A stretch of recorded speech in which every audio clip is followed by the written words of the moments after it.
क्या पूरी ज़िंदगी यहाँ बिताने के बाद भी मुझे मेरे ससुराल में इतना भी हक नहीं है कि मैं अपने बीमार पिता को कुछ दिन यहाँ रख सकूं और उनकी सेवा कर सकूं? अनीता रोते हुए अपने पति राजेश से कह रही थी। अरे अनीता, पर हुआ क्या है? पिताजी को क्या हुआ और ये तुम क्या कह रही हो? मुझे कुछ समझ नहीं आ रहा है। राजेश ने हैरान होकर पूछा। आपको कैसे पता रहेगा जी?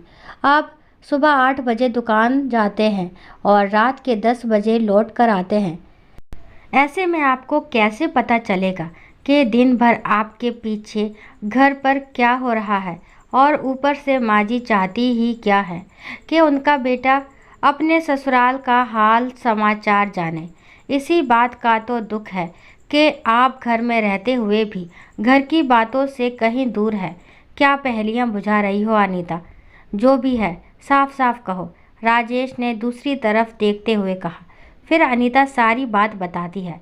अभी कुछ दिनों से पिताजी का शुगर लेवल काफ़ी बढ़ गया था और तबीयत खराब चल रही थी। गांव में दिखाया गया, पर बीमारी ठीक होने की बजाय और बिगड़ती गई। इसलिए मैंने बड़े भैया से कहा कि पिताजी को लेकर यहाँ चले आएं ताकि किसी अच्छे डॉक्टर से इलाज हो सके। मेरी बात मानकर भैया कल रात को ट्रेन पकड़कर आज सुबह सुबह अपने जाने के बाद पिताजी को लेकर आ गए। डॉक्टर ने 1 हफ्ते की दवा लिख दी और यही शहर में रहने की सलाह दी। इसलिए मैं पिताजी के रहने की व्यवस्था छोटे देवर के बंद कमरे में कर रही थी। पर जैसे ही माँ जी को मेरे पिताजी के यहाँ रुकने की बात पता चली, उन्हें ये बर्दाश्त नहीं हुआ और वे मुझसे झगड़ने लगी। कहने लगी, मैं इस घर की मालकिन हूँ और मेरी मर्जी के बिना कोई इस घर में पनाह नहीं ले सकता। ऊपर से बहू के मायके वाले तो बिल्कुल नहीं। अगर एक बार बेटी के यहाँ रहने की आदत हो गई तो बार बार आने की लत लग जाएगी। इतना कहने के साथ ही उन्होंने मुझे बहुत खरी खोटी सुनाई। फिर बोली, मेरी मर्जी के बिना मेरे बेटे के कमरे में अपने बाप को ठहराने वाली तुम कौन होती हो? अपने बाप के घर से लाई थी क्या ये मकान जो किसी को भी यहाँ ठहरा रही हो? ये मेरा घर है, कमला निवास है, कोई सराय नहीं जहाँ हर कोई आता जाता रहे। माँ जी की ऊंची आवाज़ सीधे पिताजी और बड़े भैया अजय के कानों में पड़ी और वे अपना सामान बांध ही रहे थे कि माँ जी ने पिताजी को भला बुरा कहना शुरू कर दिया। शर्म नहीं आती है बेटी के घर बीमारी का बहाना लेकर रहने में? ये तुम्हारी बेटी का ससुराल है, कोई धर्मशाला नहीं। माँ जी की ऐसी बातें सुनकर हरि प्रसाद सन्न रह गए। उन्हें लग रहा था जैसे नस काटो तो खून ना निकले। इतना बड़ा अपमान! अच्छा हुआ कि अजय तुरंत पिताजी को अस्पताल के पास एक कमरे में ठहरा आए। अगर यहाँ रहते तो जीते जी मर जाते और बीमारी ठीक होने की बजाय और बढ़ जाती। कहते कहते अनीता रोने लगी। राजेश उसे पानी देता है और कहता है, पहले तुम शांत हो जाओ अनीता, फिर मैं माँ जी से बात करता हूँ। इतनी बड़ी बात हो गई और मैं शांत हो जाऊँ? नहीं जी, बिल्कुल नहीं। अब तो फैसला होकर रहेगा। अरे मैंने अपनी सारी जवानी आपके माई बाबूजी की सेवा में बिता दी, बदले में कुछ नहीं मांगा। मुझे ना तो उनके पैसे चाहिए ना ही कोई संपत्ति, बस मुझे मेरा और मेरे मायके वालों का सम्मान चाहिए था। पर ये चीज़ मुझे आज तक नहीं मिली। कहते कहते अनीता का गला भर आता है।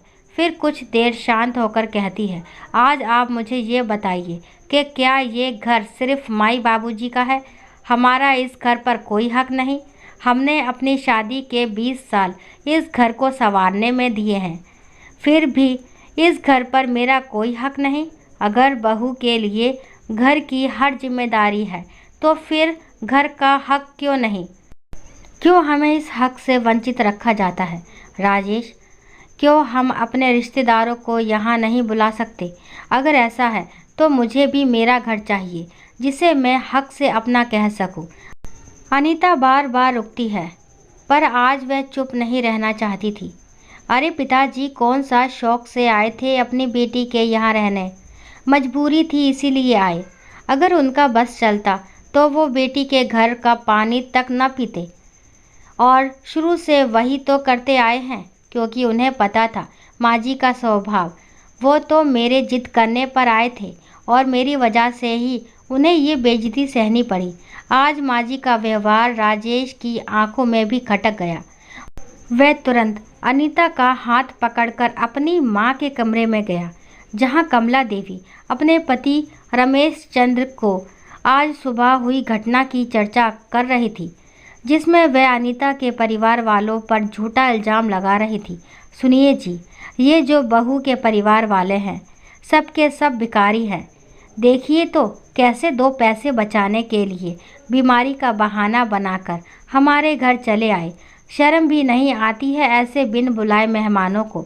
इतना सुनकर राजेश पीछे से चिल्लाया, माँ, आपको शर्म आनी चाहिए अपनी बहू के बीमार पिता के बारे में ऐसा कहते हुए। वो अनीता के जन्मदाता हैं, कुछ तो लिहाज किया होता उनका। और वे अपनी मर्जी से यहाँ नहीं आए थे, बल्कि अनीता ने बुलाया था। अगर यहाँ रुक भी जाते तो कौन सा अनर्थ हो जाता। माँ, आप भी तो अपनी बेटी के यहाँ जाती है ना, तो फिर अनीता के पिताजी क्यों नहीं आ सकते? अगर आपकी बेटी के ससुराल में आपका ऐसा अपमान किया जाता तो आपको कैसा लगता? माँ, कुछ तो रिश्तों का मान रखिए। और अगर अनीता के पिताजी अपनी बीमारी का इलाज यहाँ रहकर कराते तो इसमें क्या बुराई थी? आखिर ये घर उनकी बेटी का भी तो है। खबरदार जो ऐसा कहा। राजेश, ये घर मेरा है और इस घर में किसे रखना है किसे नहीं, ये हम अपनी मर्जी से तय करेंगे, बहू या तुम नहीं। रौब से चिल्लाते हुए रमेश चंद्र बोले, ठीक है बाबूजी, यदि ये घर आपका है तो अब हम इस घर में एक पल भी नहीं रुकेंगे जहाँ इंसानियत की कोई जगह ना हो, जहाँ घमंड और रौब का बोलबाला हो। उस घर में मैं और अनीता अब नहीं रह सकते। हम कल ही इस घर को छोड़कर चले जाएंगे, राजेश कहकर जाने लगा। तभी कमला देवी उसका हाथ पकड़ लेती हैं और कहती हैं, इतनी छोटी बात के लिए तू अपने माँ बाप को छोड़कर चला जाएगा? तू चला जाएगा तो हम कैसे रहेंगे बेटा? मुझे माफ़ कर दे बेटा, पर ऐसे घर छोड़कर मत जा। चाहे तो तू अभी के अभी बहू के बाबूजी को बुला ला, मैं अपने हाथों से उनका कमरा ठीक कर दूंगी, पर घर छोड़कर जाने की बात मत कर। खुद के भविष्य की चिंता और बेटे बहू के दूर जाने के डर से कमला देवी पिघल जाती हैं। अब बात समझ में आई माँ जी? यहाँ 24 घंटे आप लोगों की सेवा में हाजिर रहती हूँ, इसलिए हमारी कदर नहीं है आप लोगों की नज़रों में। 20 साल हो गए माँ जी इस घर में मुझे आए हुए, पर आज भी मैं अपने किसी परिवार को यहाँ नहीं बुला सकी और ना ही बुलाना चाहती थी, क्योंकि मुझे पता है आप लोगों का नेचर।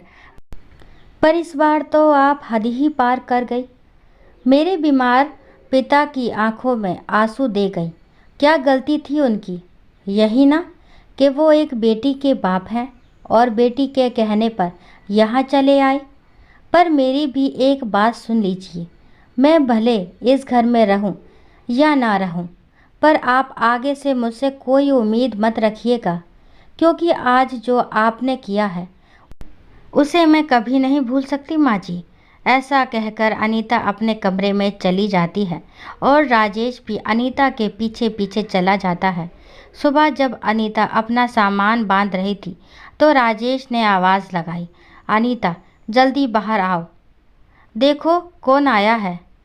अनीता भागती हुई आती है और देखती है उसके पिताजी हरिप्रसाद और बड़े भैया अजय, रमेश चंद और कमला देवी के साथ दरवाजे पर खड़े हैं। अनीता भागकर पिताजी को बिठाती है और प्रश्नवाचक दृष्टि से बड़े भैया को देखती है। तब बड़े भैया कहते हैं, सुबह सुबह माँ जी और बाबूजी हमारे कमरे में आए जहाँ हम लोग रुके थे और काफ़ी देर मनाने लगे, अपने किए की माफ़ी मांगने लगे, तो हमें आना ही पड़ा। अरे बहू, अब खड़ी ही रहोगी या अपने पिताजी को अपने कमरे में ले जाओगी? और हाँ, इनका पूरा ख्याल रखना, इन्हें किसी भी चीज़ की कोई कमी नहीं होनी चाहिए। राजेश बेटा, ऐसा कहते हुए रमेश चंद अपने कमरे में चले जाते हैं। फिर कमला देवी कहती है, समधी जी, जब तक आप ठीक नहीं हो जाते तब तक यहीं आराम से रहिए। आखिर ये आपकी बेटी का घर भी तो है। दोस्तों, आशा करती हूँ ये कहानी आपको ज़रूर पसंद आई होगी। अगर कहानी पसंद आती है तो प्लीज़ मेरे चैनल को लाइक शेयर सब्सक्राइब करना ना भूलें, और इस कहानी के बारे में आपके जो भी विचार हैं कमेंट बॉक्स में ज़रूर बताएं। और कहानी को लास्ट तक सुनने के लिए थैंक यू। राम राम, राधे राधे।